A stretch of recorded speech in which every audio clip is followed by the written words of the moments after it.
Bienvenue sur ce nouvel épisode de Je roule en VE.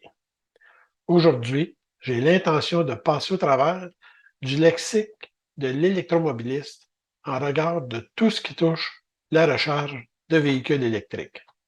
On va commencer par démêler kilowatts et kilowattheures.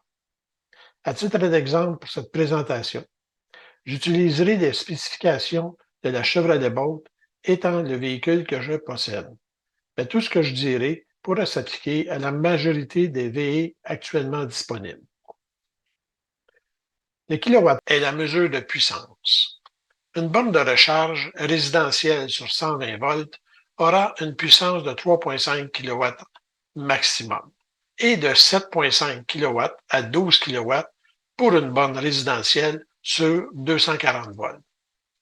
Sur une BRCC, on pourra aller jusqu'à 300 kW. En ce moment, à certains endroits, des bornes rapides d'une puissance de 1000 kW ou 1 MW sont installées et à l'essai pour les véhicules lourds.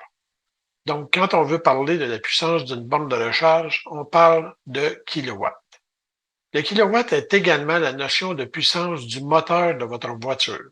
Donc, par exemple, le moteur de la Chevrolet Bolt a une puissance de 150 kW.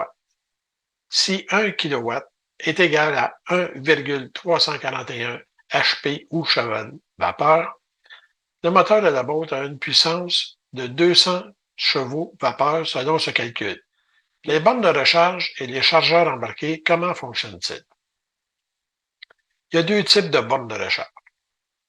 Les bornes sur courant alternatif AC, qui sont des bornes de niveau 1 sur 120 volts, donc une prise normale de maison. Il y a aussi les bornes de niveau 2 qui, eux, fonctionnent sur le 240 volts et qui sont soit branchées directement dans le panneau d'alimentation de la maison ou sur une prise de type cuisinière, NEMA 1450 ou soudeuse, NEMA 650. Ces deux types de bornes alimenteront en courant alternatif via un pistolet de recharge de type J1772, le chargeur embarqué du véhicule électrique qui est en fait un convertisseur AC-DC qui a pour tâche de transformer le courant alternatif AC en courant continu CC qui sera alors envoyé à la batterie 400 volts CC de la Chevrolet Bolt dans notre cas d'exemple, car les moteurs de VE fonctionnent avec du courant continu CC ou en anglais DC. Les bornes de niveau 2 peuvent avoir différentes intensités de courant électrique provenant du panneau électrique, en prenant compte des composants électriques utilisés, comme le type de disjoncteur et le calibre de fil utilisé ainsi que la longueur de ce dernier, ce qui joue sur le coût de l'installation de la borne. Donc, plus l'intensité de courant électrique alimentant la borne est élevée, exemple 12 ampères, 16 ampères, jusqu'à 48 ampères, plus la puissance en kilowatts de sortie sera élevée, soit de 1,5 kW jusqu'à 12 kW qui seront donc gérés par le chargeur embarqué. Si ce dernier est un chargeur embarqué de 7,5 kW, comme sur les Bolt jusqu'en 2021, et que vous avez fait une installation de 48 ampères sur un circuit protégé de 60 ampères, vous n'utiliserez la borne qu'à une puissance de 32 ampères. Par contre, si avec l'exemple de la Bolt, mais des années 2022 et subséquentes, qui eux ont un chargeur embarqué de 11,5 kW, à ce moment, vous utiliserez le plein potentiel de votre installation de borne 48 ampères et vous gagnerez environ 2h30 de temps de recharge comparativement à la même recharge sur une installation de 32 ampères à 7,5 kW. Passons au BRCC, qui est l'acronyme de borne rapide sur courant continu. Ces bornes de recharge vont envoyer leur courant directement à la batterie, au voltage du véhicule, sans passer par le chargeur convertisseur AC/DC embarqué du VE. De là l'utilisation d'un pistolet de recharge plus gros que l'on appelle CCS Combo. La partie du connecteur, qui est comme celle de la borne niveau 1 et niveau 2, servira de lien de communication entre la BRCC et la voiture.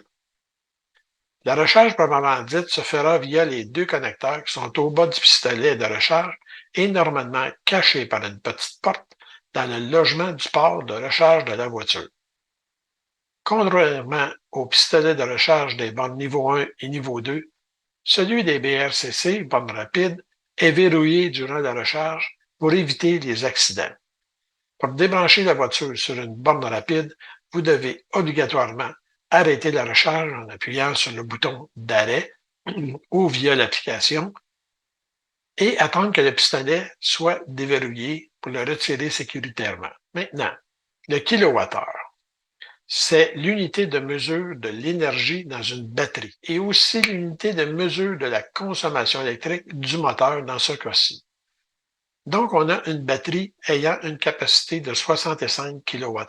Si notre moteur, durant une sortie, a une consommation de moyenne de 15 kWh, nous devrions pouvoir rouler pendant 4,3 heures de 100% à 0% de la batterie. Ou si la consommation moyenne est de 15 kWh au 100 km, nous devrions être en mesure de parcourir une distance de 433 km.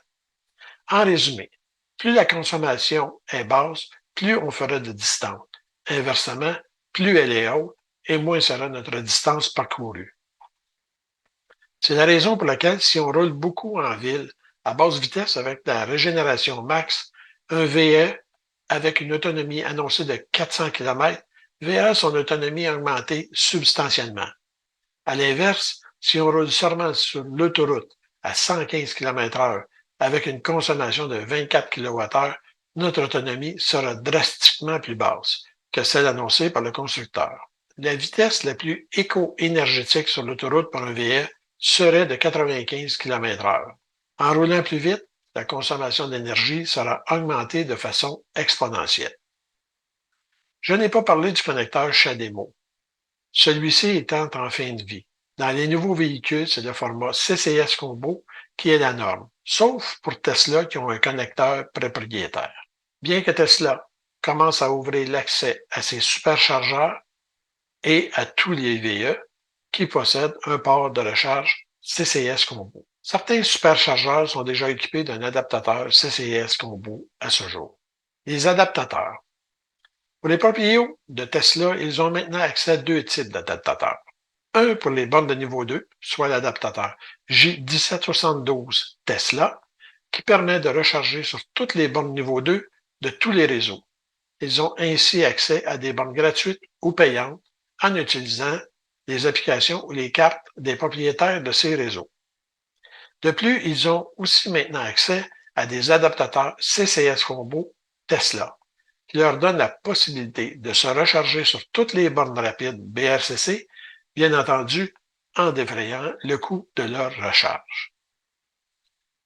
Pour ce qui est des autres marques de VE possédant un port de recharge J1772, il y a sur le marché un adaptateur Tesla J1772 qui permet de recharger ses VE sur les bornes niveau 2 de destination de Tesla. Attention, vous ne pouvez pas utiliser ce type d'adaptateur sur les superchargeurs. L'avantage de cet adaptateur est que souvent, dans les lieux touristiques, il y a plus de bornes de destination Tesla que de niveau 2 J1772. Donc, plus besoin d'attendre que la borne non Tesla J1772 se libère, on installe l'adaptateur et on se branche sur la borne Tesla. Et en plus, la majorité sont gratuites et souvent plus puissantes que les niveaux 2 des réseaux hautes. J'en ai fait l'expérience et sur certaines bornes Tesla, j'atteignais de 9 à 11 kW de recharge. C'est quand même intéressant. Espérant vous avoir aidé dans la compréhension des termes kilowatt et kilowattheure et surtout de leur utilisation, je vous remercie et je vous dis à bientôt pour une prochaine vidéo.